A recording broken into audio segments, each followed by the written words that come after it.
La honte est un sentiment dont on parle peu, pourtant elle peut avoir de graves conséquences sur l'estime de nous-mêmes. Nous allons envisager deux sortes de honte, la sainte honte et la honte toxique. La sainte honte, ce sont des moments qu'on a tous connus dans notre vie, qui nous ont placés dans un embarras parfois profond. On a eu envie de disparaître dans un petit trou de souris. Ce sont des gestes, des attitudes, des paroles qui souvent jaillissent d'une manière spontanée, mais qui ne sont pas en accord avec les codes sociaux de notre groupe d'appartenance. Alors on a le rose qui monte aux joues, on a envie de disparaître, mais en général ces moments d'embarras, de honte n'ont pas de conséquences à long terme et on peut même réussir à en rire quelque temps après. Dans la sainte honte, on va aussi placer des actes, des attitudes, des paroles que l'on a pu avoir et qui ont blessé profondément ou ont eu des conséquences graves sur des personnes qui nous sont chères. En général, on regrette ces attitudes parce qu'elles ne sont pas en accord avec nos valeurs profondes. Et on se sent honteux ou coupable d'avoir agi de la sorte.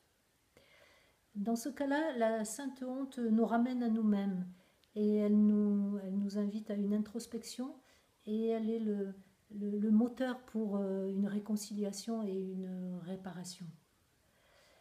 La sainte honte nous met face à notre humanité. Elle nous fait réaliser que nous ne sommes pas des saints, que nous avons des limites, que nous ne pouvons pas tout contrôler, que nous ne sommes pas parfaits.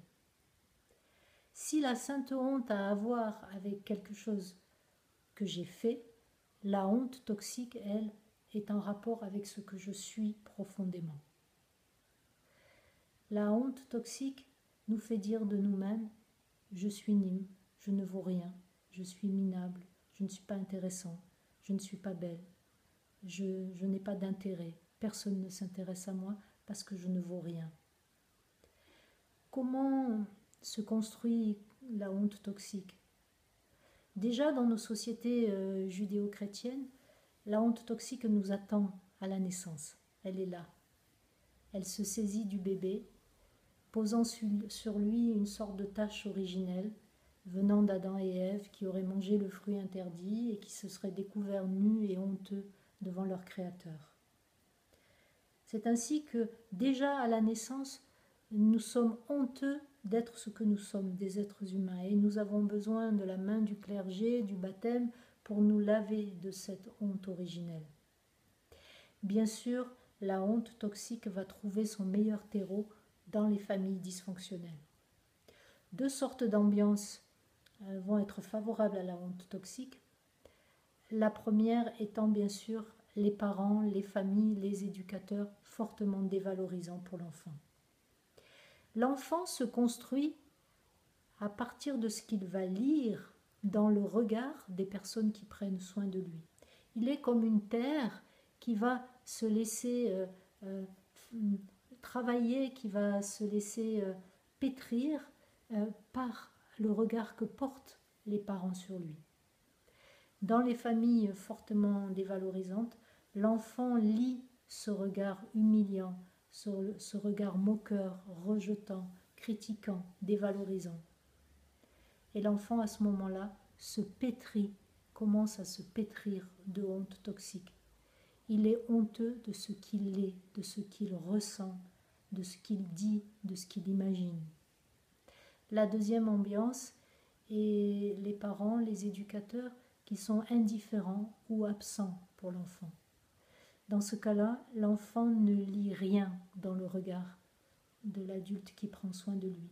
C'est un vide. Et c'est avec ce même vide que l'enfant va se construire. Si on ne me regarde pas, si on ne s'intéresse pas à moi, c'est que je n'en vaux pas la peine. C'est que là encore, je ne suis rien. Je ne suis pas intéressant. Je ne suis pas assez ceci, pas assez cela. Toutes ces voix qui sont les voix des parents, des éducateurs, des personnes qui prennent soin de l'enfant, ces voix, petit à petit, l'être qui grandit va les faire siennes. Et arrivé à l'âge adulte, où nous n'avons plus besoin de vivre avec nos parents, ces parents sont à l'intérieur de nous. Nous en avons pris les voix, les injonctions. Devenus adultes, cet être pétri de honte ne s'aime pas. Il a un critique et un perfectionniste intérieur très très fort. Il contrôle énormément ses émotions, souvent grâce à l'alcool ou à des substances chimiques. Il ne se connaît pas et se cherche sans arrêt dans le regard de l'autre. Il cherche l'approbation, la validité de ce qu'il est dans le regard d'un partenaire, d'un collègue de travail, d'un ami. Comme il ne se connaît pas, il n'a pas une appréciation juste de lui-même et il va osciller entre des périodes de mégalomanie et des périodes de profonde dépression.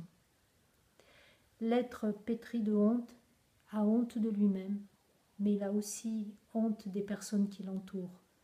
Et il a honte de son mari, de sa femme qui ne trouve pas assez beau, pas assez jeune, pas assez sécurisant. Il a honte de ses enfants qu'il ne trouve pas assez intelligents, pas assez éveillés. Il peut avoir honte de sa maison, de ses animaux domestiques. L'être qui est pétri de honte souffre énormément. Et si vous vous reconnaissez dans ce tableau, j'ai envie de vous dire que vous souffrez énormément. Mais que c'est possible de retrouver ce petit enfant merveilleux, unique, rempli du vivant que vous étiez à la naissance et qui avait juste envie d'être ce qu'il avait envie d'être, qui avait juste envie de vivre la vie avec tous les talents et tout le potentiel avec lequel il était arrivé sur cette terre. J'ai envie de vous dire que grâce à une discipline de retour à soi, une gymnastique émotionnelle quotidienne, vous pouvez petit à petit vous défaire de cette honte toxique pour juste vous émerveiller à chaque seconde de ce que vous êtes profondément. J'aimerais remercier John Bradshaw, ce psychologue américain, qui a beaucoup écrit et parlé sur la honte toxique. Et je vous invite, si vous le souhaitez, à lire certains de ses ouvrages. Je vous remercie de votre attention et je vous dis encore une fois, vous êtes merveilleux tel que vous êtes.